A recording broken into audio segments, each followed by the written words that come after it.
आप सभी का स्वागत कर रहा हूं इस नए वीडियो के साथ। यहाँ हम बात करने वाले हैं वृश्चिक लगन वालों के लिए। वृश्चिक लगन वालों के लिए अक्टूबर का जो महीना है किस प्रकार से बीतने वाला है, इस मंथ को आप किस प्रकार से अपने लिए प्लान कर सकते हो फाइनेंशियली, कैरियर के हिसाब से और स्वास्थ्य के हिसाब से और भी अन्य घरेलू मामलों और रिलेशनशिप के हिसाब से। तो यहाँ आप अपना ये लगन चार्ट देख पा रहे हैं। ये लगन चार्ट आपका जो है आपका अक्टूबर के गोचर के हिसाब से ही बना हुआ है और इसमें हम आगे बढ़ेंगे। सबसे पहले गोचरीय स्थितियों को देखेंगे, उसके बाद चार्ट में जो प्लेसमेंट आपको दिखाई दे रही है इसके हिसाब से रिजल्ट की बात करेंगे। तो सबसे पहले यहाँ हम गोचरीय स्थितियों को देख लेते हैं। गोचरीय स्थितियों की बात करें तो सूर्य की चर्चा हम सबसे पहले करते हैं। सूर्य 17 अक्टूबर तक कन्या राशि में रहेंगे, इसके बाद इनका गोचर तुला में होगा। बुध 10 अक्टूबर तक कन्या राशि में रहेंगे, इसके बाद इनका प्रवेश तुला राशि में होगा। शुक्र 14 अक्टूबर तक तुला में रहेंगे और इसके बाद ये वृश्चिक में प्रवेश कर जाएंगे। मंगल 20 अक्टूबर तक मिथुन में रहेंगे और इसके बाद ये कर्क में प्रवेश करेंगे। बृहस्पति अब वक्री हो रहे हैं 9 अक्टूबर से, यानी इसी महीने में, और वो वृषभ में ही वक्री होंगे।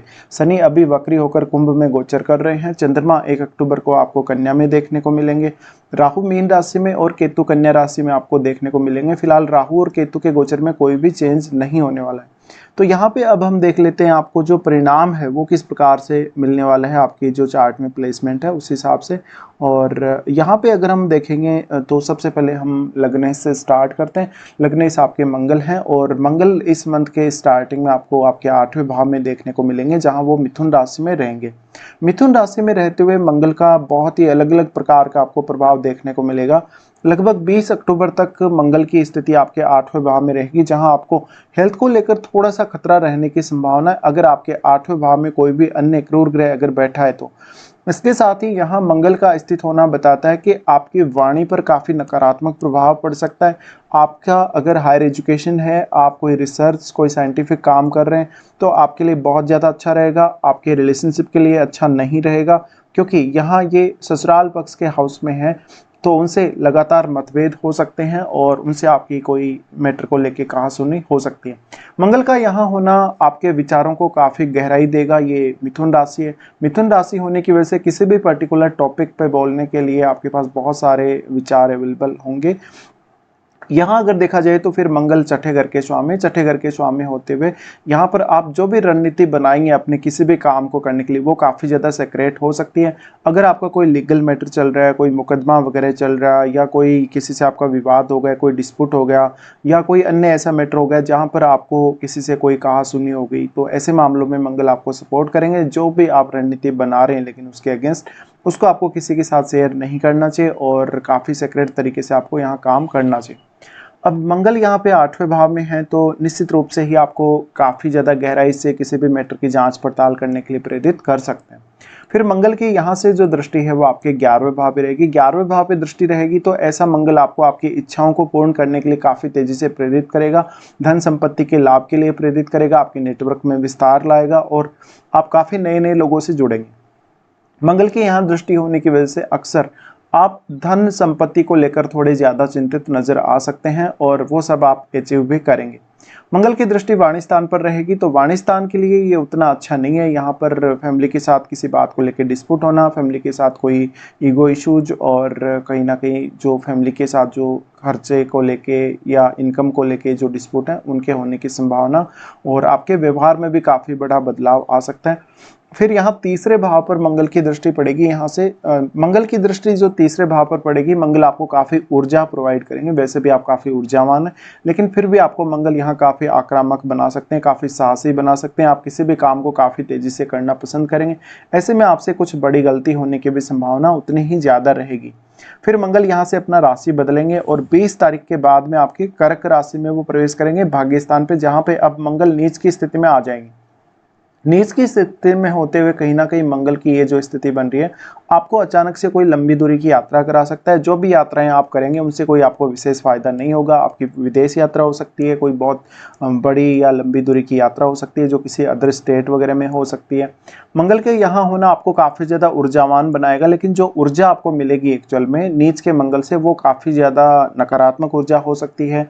वो काफ़ी एक फाइटिंग एनर्जी आपके अंदर आ सकती है, जिसका आपको कहीं ना कहीं नकारात्मक असर जरूर देखने को मिलेगा। इसका सबसे बड़ा प्रभाव आपके व्यवहार में आएगा, आपके काम करने के तौर तरीके में आएगा। तो यहाँ आपको थोड़ा अपने आप को बैलेंस रखना जरूरी है। मंगल का यहाँ से दृष्टि पड़ेगा आपके 12वें भाव पे। 12वें भाव पे दृष्टि है तो थोड़ा रिलेशनशिप के लिए अच्छा नहीं है ये, और ये दिखाता है कि हायर स्टडीज़ के लिए या कोई ना कोई ऐसे पर्पज़ के लिए, जैसे आध्यात्मिक काम है, कोई कोई लर्निंग के लिए आप विदेश ज़रूर जा सकते हैं। मंगल का यहाँ होना आपको काफ़ी सारे क्विक ट्रेवल देगा, जिसको आपने पहले प्लान नहीं किया था और अचानक से आप यात्रा करने निकल पड़ेंगे। फिर यहाँ से इनका दृष्टि है थर्ड हाउस पे। थर्ड हाउस को ये काफ़ी ज़्यादा मजबूत करेंगे यहाँ से, और काफ़ी ज़्यादा आक्रामकता देंगे आपको, काफ़ी ज़्यादा एनर्जी देंगे। लेकिन इस एनर्जी का इस्तेमाल आप किस प्रकार से सही दिशा में कर सकते हैं, इसके लिए आपको प्लान जरूर करना चाहिए। उसके बाद फोर्थ हाउस पर इनकी दृष्टि पड़ेगी। फोर्थ हाउस पर दृष्टि पड़ेगी तो यहाँ फैमिली के साथ थोड़े बहुत डिस्प्यूट होने की संभावना जरूर बनेगी, लेकिन यहाँ शनि वक्री हैं। वक्री शनि होने की वजह से इतना ज़्यादा डिस्प्यूट नहीं होगा अगर आपका जो मंगल चार्ट में बहुत अच्छी स्थिति में है तो। इसके बाद हम देखते हैं गुरु को। गुरु जो कि आपके दूसरे भाव के स्वामी और आपके कुंडली में वो 5वें भाव के स्वामी हैं। अब गुरु होने जा रहे हैं वक्री। वक्री होने जा रहे हैं तो देखिए, अब भी मान लीजिए आपका एंगेजमेंट वगैरह का कोई बात चल रहा है तो वो हो सकता है कि डिले हो जाए। आपका कोई मैरिज का बात चल रहा है वो डिले हो जाए, आपका पार्टनरशिप वगैरह, आपका रिलेशनशिप वगैरह, इन सब में थोड़ा सा यहाँ पे पॉज आने की संभावना रहेगी, या एक बार आप कुछ स्किप कर देंगे, ऐसा होगा। गुरु यहाँ है तो पार्टनर से जो एडवाइस है आपको काफ़ी ज़्यादा मिलेगी, लेकिन वो एडवाइस आपके काम नहीं आएगी। यहाँ पे गुरु है तो अब गुरु क्योंकि फिफ्थ लॉर्ड है, फिफ्थ लॉर्ड और सेकंड लॉर्ड होते हुए कहीं ना कहीं इन दोनों भावों से संबंधित कामों में कुछ ना कुछ कमी देखने को मिल सकती है। गुरु यहाँ है तो वास्तव में आपको अपने रिलेशनशिप और अपनी पब्लिक छवि पे ज़्यादा से ज़्यादा फोकस करने की ज़रूरत है। यहाँ से गुरु की दृष्टि है आपके 11वें भाव पे। 11वें भाव पे दृष्टि होगी तो ऐसा जो गुरु है वक्री गुरु, वो आपके लिए प्लानिंग करने के लिए बहुत ज़्यादा अच्छा है। अपनी कोई इच्छा है जो कि आप पूरी नहीं कर पा रहे, धन संबंधी, संपत्ति संबंधी कोई इच्छा है, तो आपको उसके लिए जरूर विचार करना चाहिए। गुरु की यहाँ दृष्टि के होते हुए आपके नेटवर्क में जरूर विस्तार होगा, आपको काफ़ी अच्छे अच्छे लोगों से फ्रेंडशिप होगी और उनके साथ आपका तालमेल भी काफ़ी अच्छा रहेगा। तो अब फ्यूचर के लिए अगर कोई प्लान करना चाहते हैं तो वक्री गुरु आपके लिए बहुत ही बेस्ट रहेंगे। और यहाँ पे इनका दृष्टि लगन पर भी है। लगन पर होते हुए अभी आपको जल्दबाजी में कोई भी फैसला नहीं लेना चाहिए, और क्योंकि मंगल भी फिर नीच की स्थिति में आ जाएंगे, इसलिए आपसे कोई गलत फैसला होने की संभावना बहुत ही ज़्यादा बन जाएगी। फिर इनका दृष्टि है आपके थर्ड हाउस पे। थर्ड हाउस पे दृष्टि है तो यहाँ भी गुरु आपको कोई बहुत ज़्यादा तो हेल्प नहीं कर सकेंगे, लेकिन फिर भी आपको ज़्यादा से ज़्यादा स्टडी वगैरह करने में रुचि रह सकती है, या किसी भी काम को करने में आप अपनी स्किल्स का पूरा इस्तेमाल करते हुए नजर आ सकते हैं। फिर यहाँ से हम देखते हैं शनि को। शनि जो कि तीसरे भाव और चौथे भाव के स्वामी, फिलहाल चौथे भाव में ये वक्री होकर गोचर कर रहे हैं। तो घर परिवार के जो जुड़े हुए मामले हैं उनमें कोई भी रुकावट का यहाँ पे जो मामला चल रहा था वो अब आपका कहीं ना कहीं रुकावट नहीं आने वाली। किसी भी काम में आपका काम काफ़ी तेज़ी से आगे बढ़ेगा। और यहाँ पर शनि तीसरे भाव के स्वामी जरूर हैं तो एफर्ट तो फिर भी आपको करना ही है, मेहनत तो आपको फिर भी करनी ही पड़ेगी। और आप इतने एनर्जेटिक लगन वाले व्यक्ति हैं कि आप मेहनत करने से बिल्कुल नहीं घबराएंगे। यहाँ शनि कहीं ना कहीं जो आपका, क्योंकि दृष्टि जो पड़ रही है वो आपके 6th हाउस पे पड़ रही है, ऐसे में आपके डेली रूटीन को और आपके जो डेली लाइफ है उसको बहुत बेहतरीन तरीके से आप मैनेज कर सकेंगे। अगर आपका किसी से कोई इशू चल रहा है, लड़ाई झगड़ा चल रहा है, तो आप बेहतर तरीके से मैनेज कर सकेंगे और आपके जो भी मामले, जो अटके हुए मामले, वो काफ़ी तेज़ी से आगे बढ़ेंगे। यहाँ शनि का दृष्टि आपके 10th हाउस पे है। 10th हाउस पे दृष्टि होना बहुत ही इंपॉर्टेंट हो जाता है जब भी शनि वक्री होकर दृष्टि डालते हैं। ऐसे में कार्य क्षेत्र में कुछ नया आप करना चाहते हैं, कोई अपनी तरफ से कुछ प्रयास करके कुछ स्पेशल करना चाहते हैं, तो इस समय आप जरूर ट्राई कर सकते हैं। फिर यहाँ से इनकी दृष्टि आपके लगन पे रहेगी। लगन पे रहेगी तो ज़्यादा से ज़्यादा ऐसा शनि आपको अनुशासन देने का काम करेगा, डिसिप्लिन लाएगा आपके कार्यों में और आपको थोड़ा ज़्यादा फोकस्ड बनाएगा, ज़्यादा रिस्पॉन्सिबल बनाएगा। इसके बाद हम यहाँ से आगे बढ़ जाते हैं और शुक्र के बारे में बात कर लेते हैं। शुक्र जो कि आपके 7वें भाव के स्वामी और 12वें भाव के स्वामी बनते हैं। शुक्र का गोचर अपनी राशि तुला में रहेगा। तुला में ये आपके 12वें भाव में रहेंगे और यहाँ पर इनकी स्थिति लगभग 13 अक्टूबर तक रहेगी। 13 अक्टूबर तक आपको थोड़ा रिलेशनशिप इश्यूज आ सकते हैं, पार्टनर की हेल्थ को लेकर भी इशू आ सकते हैं। अगर आप फॉरेन में सेटल हो या फिर फॉरेन के थ्रू आपको कोई इनकम आ रही है, आपका कोई ऐसा बिजनेस है जो फॉरेन से कनेक्टेड है और उसमें आप काफ़ी अच्छा अर्निंग्स कर रहे हैं, तो ये स्थिति बहुत ज़्यादा फेवर करेगी फिर भी आपको। लेकिन अपने पार्टनर को छोड़ के किसी और के साथ रिलेशनशिप वगैरह होना, किसी और की तरफ अट्रैक्शन वगैरह होना या किसी अन्य पर्सन के लिए आपका बहुत बड़ा खर्चा हो जाना, ये संभावित है। शुक्र के यहाँ होते हुए आप अगर कोई क्रिएटिव फील्ड में काम कर रहे हैं तो बहुत ज़्यादा अच्छा रहेगा। फॉरेन सेटल हैं तो भी आपके लिए बहुत ज़्यादा अच्छा रहेगा। फिर यहाँ पे जो शुक्र का जो दृष्टि है वो आपके 6th हाउस पे है। ऐसे में आपको थोड़ा सा पार्टनर के साथ मामूली डिस्प्यूट होने की संभावना बन सकती है और पार्टनर से आप बेहद असंतुष्टि भी प्रकट कर सकते हैं। शुक्र फिर आपके लगन में आ जाएंगे। लगन में शुक्र आने से यहाँ पर आपका रिलेशनशिप पर बहुत ज़्यादा असर पड़ सकेगा, क्योंकि एक तो शुक्र 12वें भाव के स्वामी और 7वें के स्वामी, तो 7वें पर तो वो दृष्टि डालेंगे ही डालेंगे। ऐसे में कहीं ना कहीं ये भी एक रेस्पॉन्सिबिलिटी को दिखाता है, आप अपने पार्टनर के प्रति कितने ज़्यादा रिस्पॉन्सिबल हैं और कितने ज़्यादा डेडिकेटेड हैं अपने रिलेशनशिप के लिए या अपनी पब्लिक छवि के लिए। तो शुक्र का यहाँ से अब जो दृष्टि पड़ेगा वो 7वें भाव यानी अपने घर पे पड़ेगा। ऐसे में आपका रिलेशनशिप काफ़ी ज़्यादा मजबूत होने की संभावना बनेगी। जीवन साथी के साथ अच्छी अंडरस्टैंडिंग ला सकते हैं आप, और यहाँ पे आपके मैरिज होने के और कुछ आपके एंगेजमेंट वगैरह होने के चांसेस काफ़ी ज़्यादा यहाँ बन सकते हैं। तो शुक्र का जो यहाँ से दृष्टि पड़ रहा है ये ज़्यादातर आपको अब फेवर करेगा यहाँ आने के बाद। लेकिन एक आपको प्रॉब्लम आएगी, यहाँ देखिए अग्नि तत्व राशि में शुक्र आ रहे हैं। अग्नि तत्व राशि में शुक्र आ रहे हैं तो यहाँ जो लालसा है, जो इच्छा है लग्जरी धन रिलेशनशिप के लिए, वो काफ़ी ज़्यादा बढ़नी चाहिए आपके अंदर, और ये बढ़ेगी ही बढ़ेगी। ऐसे में आप अपने जीवन साथी से कुछ हद तक असंतुष्ट भी नजर आ सकते हैं कुछ कुछ मामलों में। इसके बाद हम देख लेते हैं बुध को। बुध आपके 8वें भाव के और आपके 11वें भाव के स्वामी हैं, और बुध का गोचर अगर हम लोग देखेंगे तो बुध फिलहाल कन्या राशि में रहेंगे। कन्या राशि में लगभग 10 अक्टूबर तक ये हैं। तो यहाँ केतु के साथ इनके होते हुए थोड़ा कन्फ्यूजन की स्थिति आप में हो सकती है, धन वगैरह को लेकर, अपने किसी रिलेशनशिप या किसी फ्रेंडशिप को लेकर भी ऐसा हो सकता है। तो आपको निर्णय लेने में थोड़ी बहुत कठिनाई रह सकती है। अपनी एजुकेशन और अपने संतान पक्ष के लिए भी थोड़ा आपको ध्यान देना पड़ेगा। यहाँ से बुध की दृष्टि पड़ेगी राहु पर। राहु पर दृष्टि पड़ेगी तो बुध यहाँ पर केतु के साथ होने की वजह से आपको काफ़ी ज़्यादा कन्फ्यूजन रह सकता है। कोई भी मैटर में आप डिसीजन लेना चाहिए, विशेष रूप से अपने आर्थिक मामलों में, संतान से जुड़े मामलों में आपको बहुत ज़्यादा सावधानी बरतने की जरूरत है यहाँ पे अभी।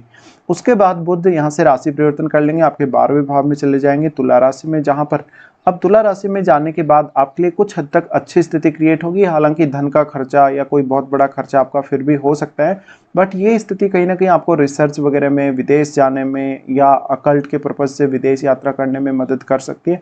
तो बुध यहाँ ज़्यादा अच्छे रिजल्ट लेकर आएंगे आपके 12वें भाव में। उसके बाद हम चंद्रमा के बारे में बात करते हैं।